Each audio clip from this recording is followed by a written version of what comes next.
Funny things with Filipino pronunciation. I was just reminded of some funny things. The subject of a certain lolly on a stick came up. In Australia we know this as a Chupa Chup. We all know this is pronounced with an so it sounds like a gun. Know how they say it here? They say it like Chupa Chup, like chook. I laugh at the kids' pronunciation and they laugh at me.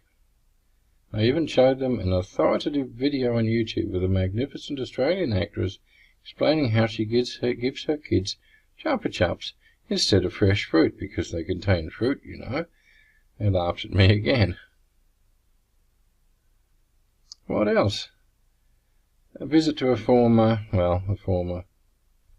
girlfriend in Cebu many years ago. Dinner time.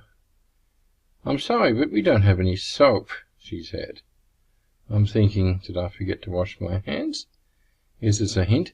She was indicating the dinner, which lacked what I would have called sauce, but she meant soup. And pouring soup on a meal, who does that? Well, that was what she meant. Any liquid food here is known as soup. There's even soup inside that most hideous of deformities that passes as food here, known as balut.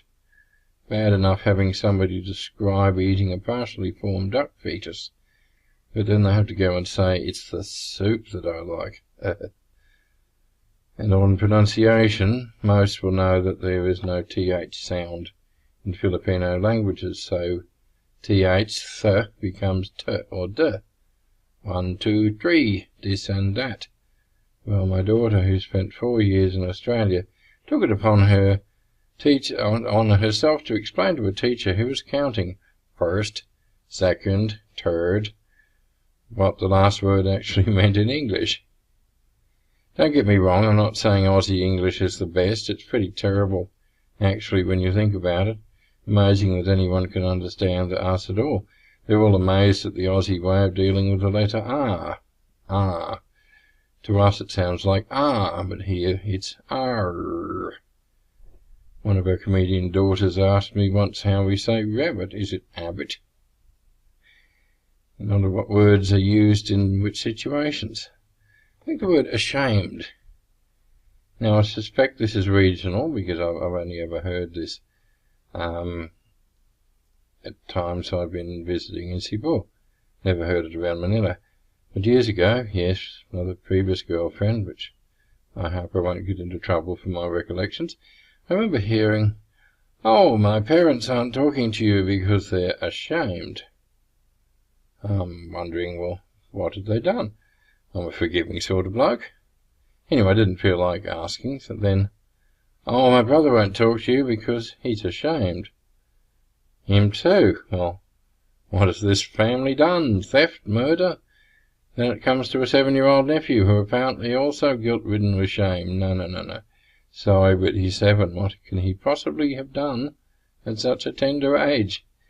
The English word us Aussie would have used was shy. Don't forget the he and she and him and her. I first came to the Philippines back in the 90s, so you would think I'd be incredibly well adjusted to this by now, but no. Been here full time, well, actually, this is an old article I'm doing a video on. It's been a bit over 6 years now.